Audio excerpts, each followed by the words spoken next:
So, we're doing wrist extension. So our starting position is, so against gravity is this, right? So our starting position is supported on a table with the wrist hanging off. You're not testing somebody way out here, right? Because then it's really easy for them to compensate by use their shoulder, use their elbow. We're really trying to get their wrist, so we're stabilizing them. So if you muscle test us up in the air, you're going to get a points off. You've got to stabilize their arm on a table, okay? So starting position is forearms supported on the table in the pronated position.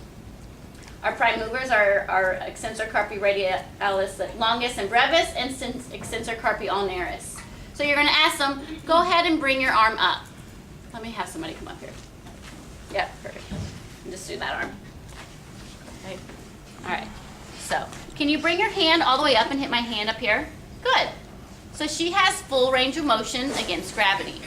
You can see how I'm supporting her hand here, and I'm going to apply resistance. I'm not going to put my whole arm and crank down, right? I'm going to apply one, maybe two fingers to the most distal part of her metacarpals, right? So the most distal aspect of that wrist joint. If I go all the way out here and press her fingers, I'm going to actually be incorporating the muscles of her fingers, right? So you have to make sure that you're applying resistance on the most distal part of the metacarpals here. So don't let me push you down. Ready? Min, mod, max. There's your 5. If she breaks within that, then you know that she has, anywhere from the 3 plus to a 5. All right, now go ahead and come all the way up, but not quite. So she's gone through at least half of the range against gravity. What do I do next? Passively range her, and then what? And then give her 3 minus. Assign the grade 3 minus. Very good.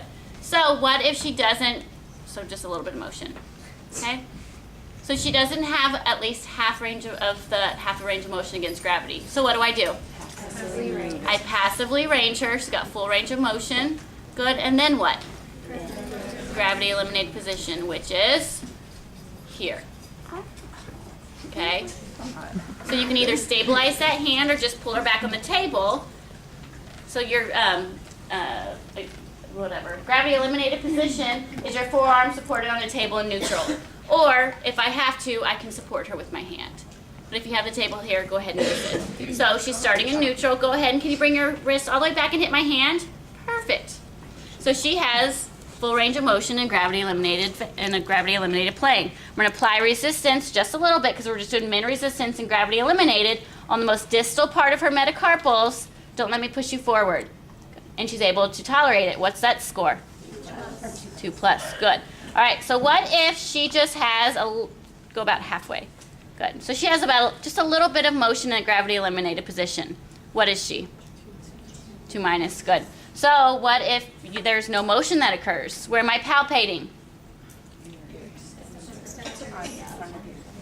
So I go and palpate those extensor muscles, so they're going to be on that posterior, closer to the lateral epicondyle, right? And see if I have a trace motion. So that is wrist extension muscle testing. Let's go to wrist flexion. So wrist flexion or prime movers are flexor carpi radialis, your palmaris longus, and your flexor carpi ulnaris. Your against gravity position, same position except for you're in supination versus pronation, right? So you are flexing your wrist against gravity. So go ahead and can you bring your wrist all the way up for me? Good. So there's your full range of motion in a gravity against gravity position.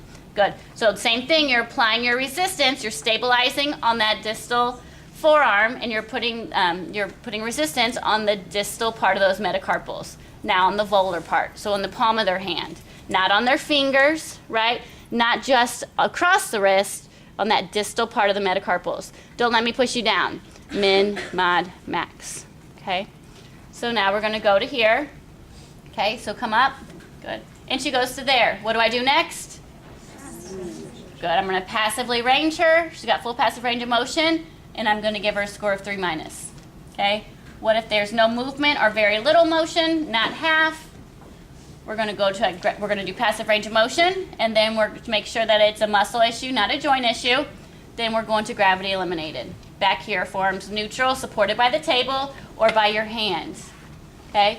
So So they're starting in neutral right here. Go ahead and flex your wrist. Bend that wrist all the way to my fingers. Good. You're going to apply that minimal resistance on that distal part of the metacarpal and the volar aspect of the hand. You're stabilizing just proximal of that wrist on that distal forearm, min resistance. If they can tolerate it at 2+. If they can't tolerate it, what? 2, right? If they just have motion but not full range of motion, 2-. And if they don't have any motion, then you're palpating your flexors on that, the inside of that forearm, right, on that anterior forearm, closer to that medial epicondyle to see if you have a trace motion. Okay, we're going to stop right there and break up. So that is all of the wrist